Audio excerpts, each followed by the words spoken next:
Our next comedian comes to us from Manhattan, and his name is Cody Detrick. Detrick. Cody.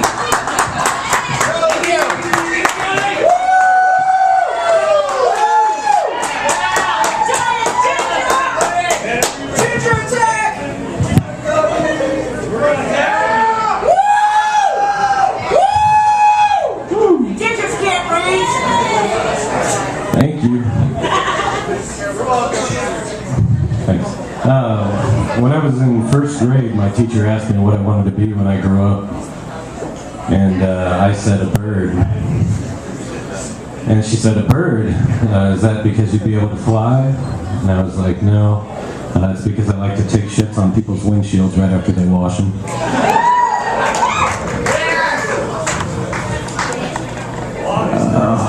I woke up this morning to a woman knocking at my window, but I had to have her come around to the driver's side because the other three don't roll down anymore. And it became apparent to me right off that she was pretty pissed off. And it turns out, after talking to her for a second, that it was because I was blocking the entrance and her customers couldn't get into the parking lot. So I apologized to her and explained that I didn't realize Chuck E. Cheese opened that early.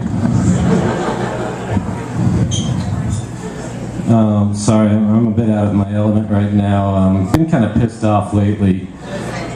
See, a few weeks ago, I gave this cat I know some money to score me some weed. And a few days passed and he hadn't come back yet. But I guess that's what I get for giving a domesticated house animal money to score me weed. But really, he had the most adorable little whiskers and a very trusting face.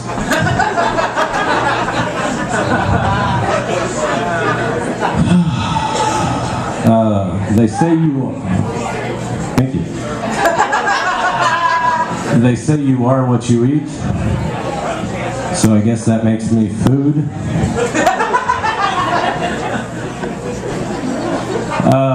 Quick audience poll. Has anyone ever flown in an airplane before?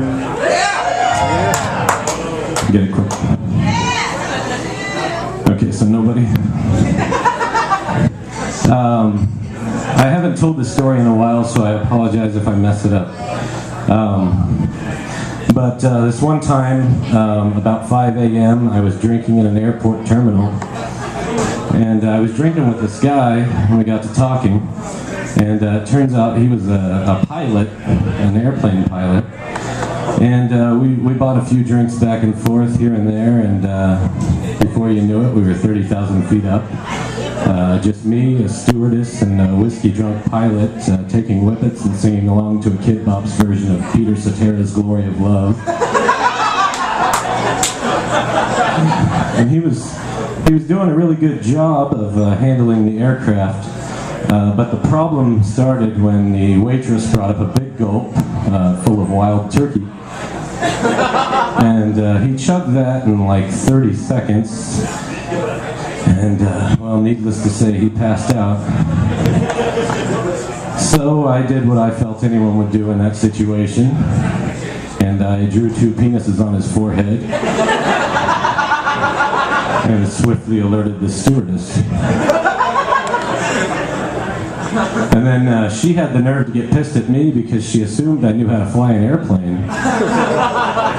I said, ma'am, I think you misunderstood what I said in the terminal. I said I like to think I'm pretty good at flying airplanes. I've never actually tried to do it, I just like to think that. So the plane crashed. Honestly, for the life of me, I can't remember the pilot's name, so for the sake of this story, let's just say it was Kennedy.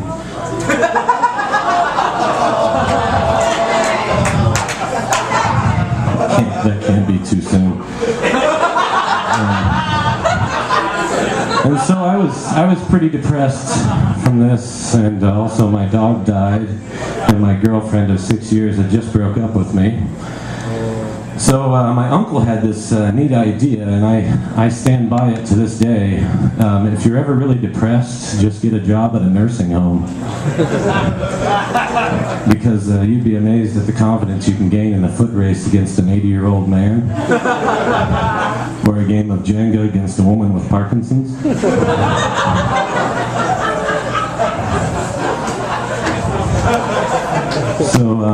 So I got that job, and I worked there for like 3, 4, I want to say it was about a half a week. I don't know, one minute I was taking this woman out for a walk. The next thing you know, I wake up in the back room of an Oshkosh Bagosh retail outlet in Hot Springs, Arkansas, with my pants around my ankles, surrounded by several empty prescription medicine bottles, 26 dinosaur figurines, and a dead hooker. And that sounds like a horrible place to wake up, but for me it's okay because my parents lived in Little Rock. So I sold enough semen to get there by taxi and moved in with them for a little while.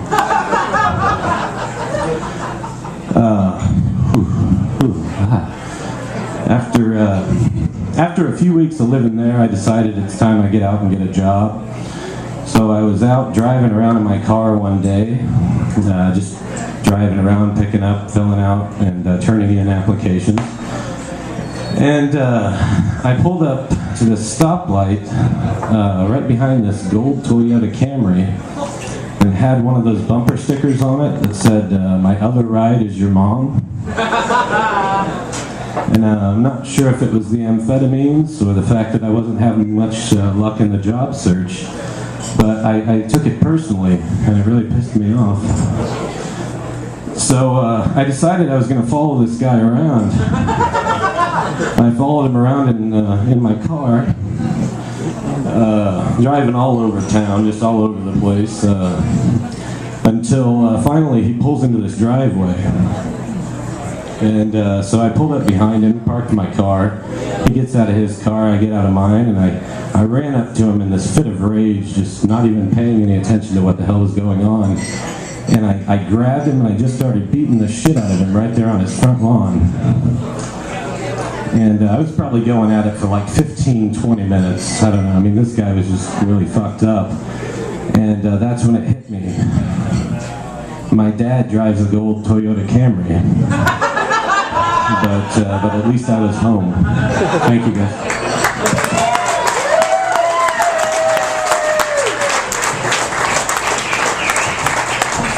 Cody Detrick, everybody!